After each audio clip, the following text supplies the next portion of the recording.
Hola a todos y bienvenidos a este programa de Señal Perdida. En el capítulo de hoy vamos a hablar sobre un tema que parece sacado de una película de ciencia ficción, el futuro de la comunicación. Las tecnologías emergentes como la inteligencia artificial, la realidad virtual y los implantes cerebrales, ¿no? Efectivamente, prometen revolucionar nuestra forma de interactuar, pero nos obliga también a reflexionar. ¿Estamos listos para estos cambios? ¿Qué desafíos éticos y sociales nos esperan? Para explorar estas preguntas tenemos aquí a mis tres compañeros, Paula, Álvaro y Maya, con los que vamos a tratar este tema desde diferentes perspectivas. Ahora, para empezar, quiero que me digan si pudieran predecir un cambio radical en la comunicación en los próximos 30 años, ¿cuál sería? Sería la capacidad de la inteligencia artificial para entender todo, ¿no? En general, y no solo lo que decimos, sino lo que sentimos, poderlo expresar con la inteligencia artificial. Interesante. Pues yo creo que seguiremos un poco en lo que estamos ahora, ¿no? Lo que estamos viendo cambia mucho la realidad virtual quizás, y yo creo que ese será el gran cambio en el futuro que nos permitirá pues ya no tendremos que estar pues físicamente en un lugar para como tener la sensación de que ahí estamos, ¿no? Quizás. Yo apuesto por algo un poco más futurista, porque al final los implantes cerebrales creo que pueden llegar a un nivel muy alto y creo que con ellos podríamos llegar a que compartamos los pensamientos y esos sentimientos sin la necesidad de tener que hablar. Suena muy interesante. A continuación vamos a profundizar cada tema. Bueno, en primer lugar vamos a tratar la inteligencia artificial. Álvaro, la inteligencia artificial ya está transformando muchas áreas de nuestra vida. ¿Cómo crees que afectará específicamente en el ámbito de la comunicación? Bueno, ten en cuenta que ya tenemos varios ejemplos claros, como por ejemplo son Alexa y Siri, que son asistentes programados por IA, los cuales nos facilitan mucho en aspectos de nuestra vida, como por ejemplo poner un despertador, encender luces, las persianas automatizadas, ¿no? Sí que es verdad que nos ayudan en todo esto, pero también, por ejemplo, pueden ayudar a la forma de expresarnos, ¿no? Estamos en comunicación, a expresarnos. De mensajes que nosotros podríamos escribir, a lo mejor la IA nos podría copiar esa forma que tenemos nosotros de escribir para así ayudarnos, ¿no? en ese aspecto. ¿Podrías darnos un ejemplo un poco más práctico? Bueno, pues un ejemplo claro en el que vamos a entrar un poco en un contexto más emocional, ¿no? En que es una discusión con alguien, ¿no? Y entonces, pues el asistente te podría sugerir una forma en la que tú puedas resolver ese conflicto. Si él está enfadado porque no se acaba el pollo de la nevera, pues a lo mejor puedes usar eso para tu madre para intentar que no te caiga una chapa histórica, ¿no? Yo creo que puede servir, ¿no? Suena útil, pero ¿qué crees que pasa con la privacidad? Bueno, a ver, es un muy gran reto, ¿no? Porque habría que procesar un montón de datos de una forma rápida y que encima de diferentes personas, o sea, tendríamos que tener una cantidad de lo que viene siendo maquinaria para poder almacenar todos esos datos, ya que no tenemos muy en cuenta eso, que hay muchas oficinas en las que solo se almacenan los datos que nosotros tenemos en internet, ¿no? Sí, bueno, hay un ejemplo muy reciente que fue el caso de los modelos IA, porque al final estos aprendieron conversaciones bastante privadas y todos esos mensajes los reprodujeron de forma sensible. Entonces al final, si no regulamos esto, las consecuencias pueden ser muy desastrosas. Esto suena muy interesante, pero ¿cómo creen entonces que podemos equilibrar la utilidad con la seguridad? Yo creo que lo hemos hecho en general desde eones, ¿no? Que es con la regulación y unas leyes que establezcan diferentes patrones, ¿no? Por ejemplo, la Unión Europea está desarrollando unas leyes para garantizar que las IAs sean transparentes y éticas, para que, por ejemplo, anteriormente hubo casos en los que gente buscó cómo fabricar una bomba por IA y ahora ChatGPT restringe esos datos para que así no puedas acceder a eso, que sea como más para educar y acceder a datos de una forma más sencilla, ¿no?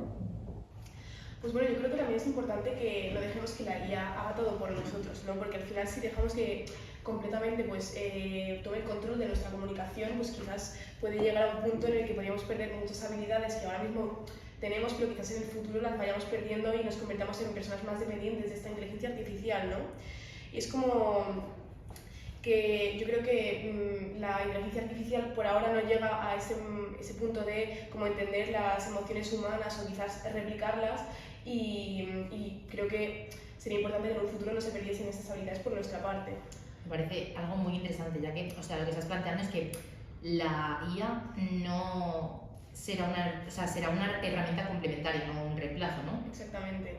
Yo creo que sí, que es muy importante que sea pues eso, algo que nos ayude y que no tome el control de nosotros. No, completamente de acuerdo con lo que tú has mencionado. Yo creo que para nada debe ser que nos anule nuestra humanidad, ¿no? Se podría decir. Yo creo que debe ser como una extensión de nuestras capacidades que simplemente nos beneficie y nos ayude de una diferente forma, ¿no? Ahora vamos contigo, Maya. La realidad virtual está avanzando muy rápido, pero ¿cómo crees que cambiará específicamente nuestra forma de comunicarnos?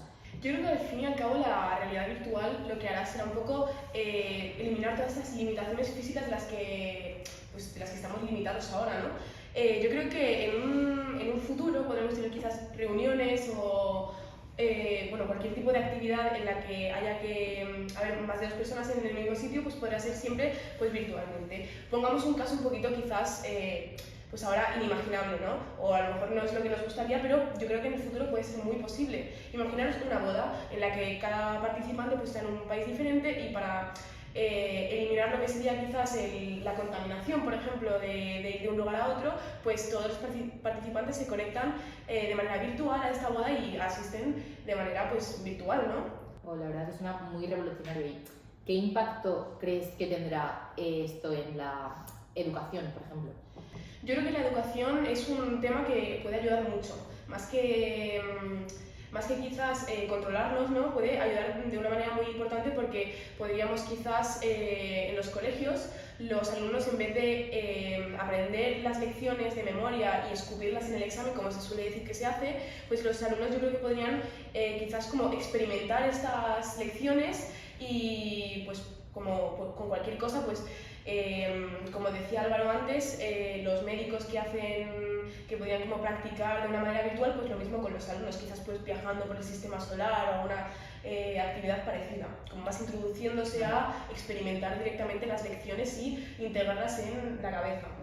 A mí esto me parece un tema bastante impresionante, sin embargo yo considero que al final todo esto puede llegar a aislarnos, o sea, podemos acabar perdiendo completamente el contacto físico con el mundo exterior, porque al final todo esto lo podríamos realizar perfectamente desde casa y es que todo lo que sería salir a la calle, ese aire, ese tal, es que todas esas actividades las perderíamos. Claro, y además de estos desafíos o riesgos, como personas también nos enfrentamos a unos desafíos técnicos, ¿no? Para lograr esta hazaña. Sí, yo creo que aquí es un punto muy importante la accesibilidad, ¿no? Porque al final la realidad virtual es algo que tenemos muy presente quizás en juegos, alguna cosa así muy básica, pero yo creo que el nivel de poder llegar a este tipo de actividades es un poquito más complicado porque no todo el mundo tiene acceso a este tipo de material porque suele ser muy caro, con un internet que necesita ir bastante rápido y que no todo el mundo tiene acceso a este, ¿no? Quizás. A ver, también yo veo un problema bastante controversial que es la adicción digital, o sea, actualmente vemos como las redes sociales nos comen y nos consumen y prácticamente es que, o sea, son tan sumamente adictivas que los mundos virtuales son muchísimo más estimulantes que el propio mundo real. Entonces es que es muy complicado para mucha gente volver a lo que es el mundo, a lo que son en realidad esas vivencias y todas esas experiencias. Pero entonces para ustedes es cuestión de educación y autorregulación, por ejemplo. Sí, yo creo que exactamente es eso, es que yo creo que la tecnología es muy poderosa y hay que aprender pues como a utilizarla de una manera pues que, como decía Álvaro antes, sea una extensión de nosotros y no tanto algo que nos sustituya. Sí, yo estoy también completamente de acuerdo. Pues muchas gracias por sus intervenciones. Ahora pasamos a Paula, el tema más futurista. ¿Realmente podríamos comunicarnos sin palabras con implantes cerebrales? Bueno, pues por muy extraño que parezca, es posible. O sea, hay empresas como por ejemplo Neuralink que están trabajando en que estos dispositivos puedan leer las señales del cerebro y que al final en el futuro podamos pensar un mensaje y automáticamente enviarlo, o sea, que le llegue a otra persona y que no tengamos la necesidad ni de escribir, ni de hablar, ni de que haya habido ningún otro medio, simplemente del cerebro ha ido a la otra persona. La verdad que suena impresionante, pero también bastante aterrador. ¿Cuál cree que son las consecuencias o implicaciones sociales que puede tener este nuevo invento? Pues la verdad es que tiene muchas. O sea, por desgracia puede ser por una parte una revolución para las personas con discapacidades, como aquellos, por ejemplo, pues, que no pueden hablar, pero también puede enfrentarnos problemas muy grandes, como por ejemplo la pérdida de la privacidad. O sea, el expresar un pensamiento según lo has pensado y que directamente del cerebro haya ido a otra persona, ya estamos hablando un poco de que esa censura ya no la tendríamos, con lo cual ese tema no estaría muy regulado y automáticamente habría numerosos problemas, porque ¿qué ocurriría si alguien accediera a tus pensamientos sin tu permiso, sabes? Claro, también es que está ese riesgo tecnológico en el que, por ejemplo, imagínate que un implante falla o inclusive podríamos plantearnos que el implante puede ser hackeado. Entonces ahí es cuando tienes un problema en el que pueden acceder a tus pensamientos o a tus recuerdos y utilizarlos, por ejemplo, para uso inadecuado, efectivamente, sí. Entonces, ¿qué medidas creen que deberíamos tomar? Bueno, yo personalmente considero que se deberían de tomar unas regulaciones éticas globales. O sea, aquí tiene que haber, o sea, esto tiene que estar regulado, tiene que estar pensado y tiene que estar controlado de todas las formas posibles. O sea, hay que buscar la máxima censura para evitar esos debates públicos en donde las tecnologías no nos coman, por así decirlo, y no tengan todo el poder, porque al final al final las tecnologías llegarían a un nivel en el que sobrepasarían el propio pensamiento humano. Claro, o sea, yo entiendo este miedo por querer controlarlo, pero ¿no creen que realmente es algo que queda bastante lejano a nuestra realidad? Por una parte sí, puede, o sea, actualmente lo vemos y decimos, es bastante lejano, o sea, es algo que no vemos todos los días y que puede estar excesivamente lejos porque no es algo que veamos. Sin embargo, desde mi punto de vista no es tanto, o sea, en menos de 20 o 30 años estos implantes van a ser muy comunes, o sea, vamos a estar llevándolos nosotros, vamos a estar llevándolos nuestros hijos, nuestros padres, va a estar llevándolo todo el mundo y al final se van a convertir en los actuales teléfonos móviles que hoy en día tenemos, o sea, en la forma en la que nosotros nos comunicamos por teléfono y cómo los medios nos consumen y tienen esa adicción que nosotros tenemos, pues eso va a ocurrir lo mismo con los implantes cerebrales. Muchas gracias.